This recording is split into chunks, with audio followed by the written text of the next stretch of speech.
Hey, KB here, and welcome to this not so secret conversation. Today I'm stepping out of my comfort zone. I'm going to record myself answering questions as candidly as I can, which sounds amusing, especially if you know me in real life or have watched me speak or talk in public. And this could very well be a nightmare as well because I say the silliest things, which I hope to God nobody misinterprets, but enough excuses. We all need to grow, and here we are. I have about 15 to 16 questions, which I will try my best to answer. Thank you, by the way, for helping me out with this project, and let's go. The first question is from at girlchasingsunshine, and she asks, Kumusta ka? Hey Anne, thanks for this super sweet and yet underrated question.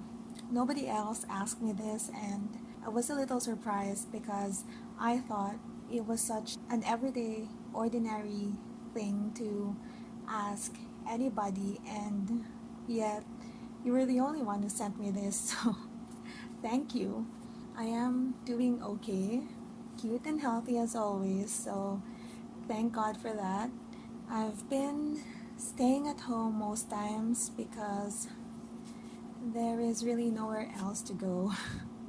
And unlike there in New Zealand where you are, we're still in quarantine here in the Philippines, and the city where I am is also implementing strict guidelines. So that means we are only allowed to move within our assigned clusters and only on particular days. So we get our food and water and medicine and other essentials only on certain days of the week, and business and work are a bit unpredictable, and that's because of this pandemic obviously. But every day I'm learning to be even extra grateful for every single thing that comes my way and my family's way. So I'm grateful for all the blessings, all the work, all the racket, all the help, all the barters. And yes, I'm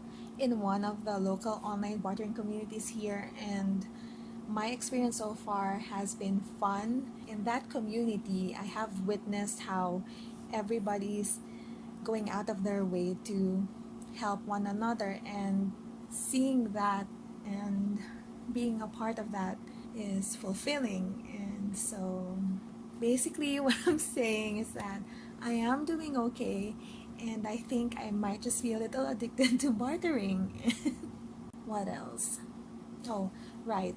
I just also want to step outside my bubble and say a little bit about what's happening here in the country. And it is a dark time. Sometimes I would just go offline or not pay attention to the news to keep my emotional and mental stability in check, but that can make me feel self-centered, and it's not the most pleasant feeling either. So I still go back to it and then shun it and then go back to it and then shun it. It's a vicious circle. But what I'm saying here is empathy is important, and everything that's happening now should be everybody's concern. And I hope everybody is finding spaces to learn, educate, connect, and just engage in the important conversations so we can all be equipped to make better decisions, not just for ourselves, but for the majority of people. This next question is from at cindycwong, and she asks, what do you look forward to upon waking up in the morning? Can I say food? Food without a doubt. I love food and I love breakfast, so that would be one answer. And another answer would be my boyfriend's messages.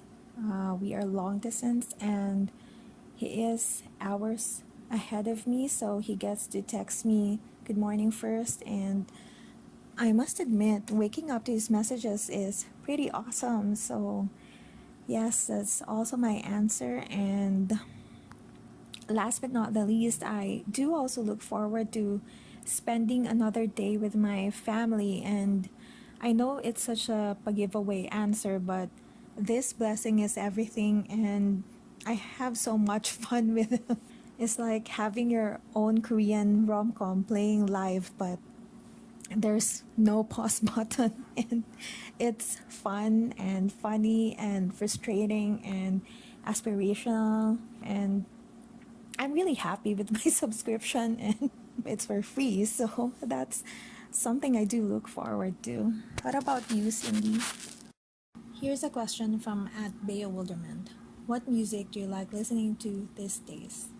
I just had a Shakira face a week ago, and I haven't really stopped singing Suerte. And in case you didn't know, Suerte is the Spanish version of Wherever Whenever. And if you want to hear me sing that, why? Please reconsider your life choices. But more seriously, I like listening to songs released in the 2000s. I like pop, R&B, hip hop, rap, and actually I wanna be a rapper. I don't know where my answer is going, but Bea, I hope I answered your question, and maybe if you have time, please recommend me your favorite song or a playlist that you like listening to. At plumpcheeksblog asks, how can you stop feeling unproductive this quarantine? Hi Juvie. Oh my gosh. Thank you for this wonderful question. And I think first and foremost, it depends on how you would define or measure your productivity level. Ask yourself, why do you feel unproductive? Or what you think is making you feel unproductive? And for me, it's either I don't meet my goals or that my expectations aren't being met or aren't being fulfilled. So whenever that happens, I do feel unproductive. But over time, I've learned not to beat myself up so much because in my younger years, wow, that makes me sound ancient, but when I was younger, better. When I was younger, I was so driven to the point that it would take a toll on not only me but also on other people, and it wasn't really any good. So, thank God for growing up. I have managed to adjust and accept things for what and how they are. So, if today is not my day, for example, then so be it. I don't stop it. I even fully embrace it. Like, I take a day off, even days, and evolve into a couch potato. What? I said evolve into a couch potato like it was our next step as a human race, but you get my point. I mean, I just let myself be unproductive and rest because rest is good, rest is nourishing, is essential, and when you rest, even for just a 10-minute break, you gain energy, and then that energy fuels productivity. So go on and rest. On the other hand, I think this is probably what most people would find as a more universally acceptable answer. I think structure would help a great deal. For example, a bulleted list or a checklist. It works for me, so I use that. And also what do you call this? The reward system. Yeah, I use that. It can really be rewarding. I mean, write down your tasks, schedule them, and then basically bribe yourself to get those things done. Voila! Does that make sense? I hope so. But how do you do it, Juvie? Share tips. At Julancastro asks, any coming of age moments in life? Julan, iba ka talaga. I don't really know how to answer this. So I hope it's okay that I do so on my own. And I'm choosing to talk about one of my favorite moments in life. And it was when I had my first and God willing last anxiety attack in 2018. I have casually talked about this before, and I've always said that I treasure that experience like I would a blessing, and I do, as hard and scary as it was, because that changed me in several better ways that no other thing could have ever done. For one, it brought me back and even closer to my faith. So, yes, that. Can I hear an amen, Julan? Here's a question from at mileventwelve. Do you believe in the timing of the universe? That everything will happen at the right time?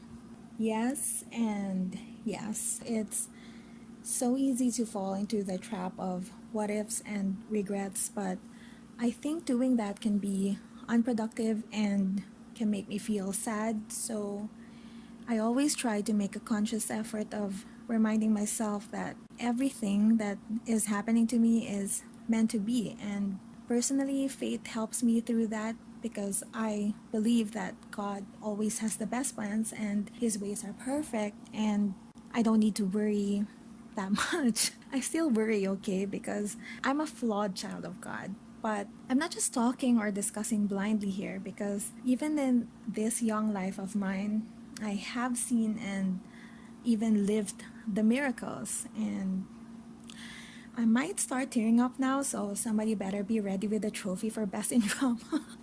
But seriously, I believe that whatever is meant to happen for you, God will always send it your way. And I guess the challenge there is patience and acceptance. I mean, it does take a lot of energy and willingness to keep your mind and heart open as wide as possible, but time is magic, and over time, you learn more and see that things are the way they should be, and even all your failures and your missed opportunities, you will see that they happened because they are paving way for the achievements and successes that are for you and that belong to you. So that's what I believe in, and I hope that helps, Faye. At kimmizuchini asks, if you could have dinner with anyone from history, who would it be and why? Kim, Mrs. Pacto, how are you? You know, I asked my boyfriend about this and he had the most interesting answer that I am so tempted to copy, but I'll stick to my own. And you did say anyone from history, so I picked my nanay, who was my mother's mother. She passed away in 2012, and it's her that I miss the most, and I even dream about her every now and then. And from just talking about her, I'm a little bit teary-eyed. Kim, you made me cry. You must stay. But my nanay was a terribly strong woman, and my mom does talk about her and their lives growing up. So I wish I had more time with her just to connect and laugh. She was sarcastically funny, so it would be really nice to hear her deadpan jokes again and watch her sweep outside the house, go to the parade, listen to the radio, and just being here. So, what about you, Kim? Who will you pick? This is a question from at megmsoriano. Do you like mint chocolate chip? I haven't had enough mint chocolate chip to form a credible opinion, but since I like mint and I like chocolate, so I think yes, Meg. I like mint chocolate chip. Ikaw? This question is from at julancastro again, and he asks, why should you win the Miss Universe crown? Ay nako, Julan. I shouldn't. It's a lot of responsibility that I don't want and can't handle. So it's a hard no. But if I really had to, like, if winning meant I could save the world from hunger or this pandemic, then I'd probably say something like this. Hold on. I have a copy because I did prepare something. I didn't want to answer this on the spot, so here we go. Quote, I quote myself. Being Miss Universe is to be a voice for those who can't speak for themselves And if I were to wear the crown, I'd use my voice to help represent the differently abled community and demand for equal opportunities for them because they too deserve the best of the world, or rather, the universe. And I thank you. Unquote. Happy ka na ba, Julan? Ha? Is the crown mine? Anyway, I think that might be the last question for this round because my throat is starting to close off. And to be fair, I did just win the Miss Universe crown and I have to go celebrate. I'm laughing at my own joke, but I'll answer the rest of the questions in another video, and I hope you return in spite of my lame jokes. Again, thank you for listening and for helping me out with this project. I'll talk to you in the next one. Bye.